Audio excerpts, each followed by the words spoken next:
The topic, Denver leading the Western Conference, and whether teams are starting to take the Nuggets more seriously. The look from Nikola Jokic, nearly expressionless. The Joker doesn't jest about this subject. "To be honest, I don't really care," Jokic said. "Because we know that we're good." Denver is missing 3 starters and still boasts a percentage points lead over Golden State in the conference standings.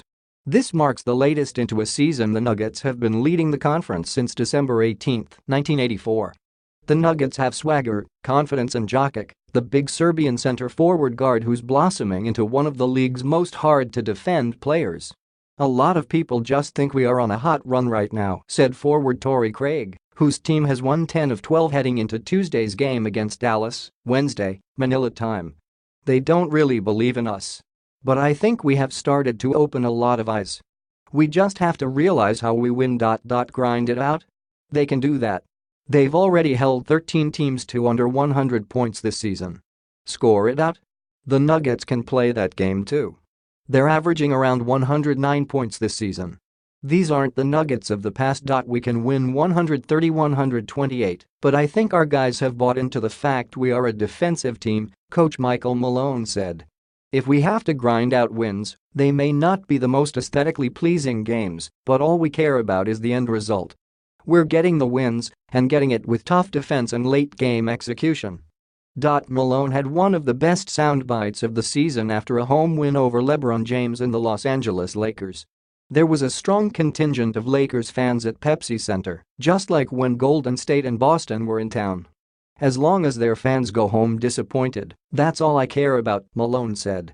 "So the Warriors fans can come in here, the Celtics fans can come in here, the Lakers fans can come in here, but take that L on the way out."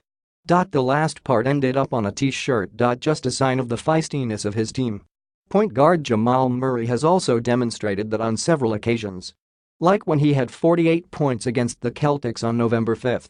Trying to reach 50, he shot a long-range jumper at the buzzer with the game decided.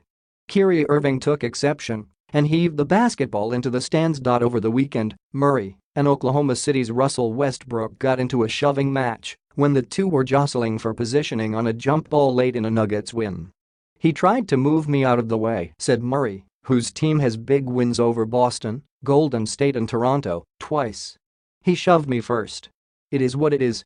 I didn't do anything. All in a night's work for the Nuggets, who haven't been to the postseason since 2012-13. We have shooters, we have scorers and we have playmakers," Craig said. "But we can buckle down and make stops when we need to as well. To have that versatility and different ways to win is huge for us. Especially now, with the team missing Will Barton, right hip core muscle surgery, Gary Harris, hip, and Paul Millsap, big toe. Point guard Isaiah Thomas, hip, also remains sidelined. In their absence, Jokic stepped up his game, averaging 21.7 points, 11 rebounds and 8.6 assists this month. He's looking like a good bet to make the All-Star game. The Nuggets haven't had a representative in that contest since Carmelo Anthony in 10-11. "We believe in him. He's the future of this team," Malone said. "Whether we have guys out or a full roster, we expect a lot from Nikola.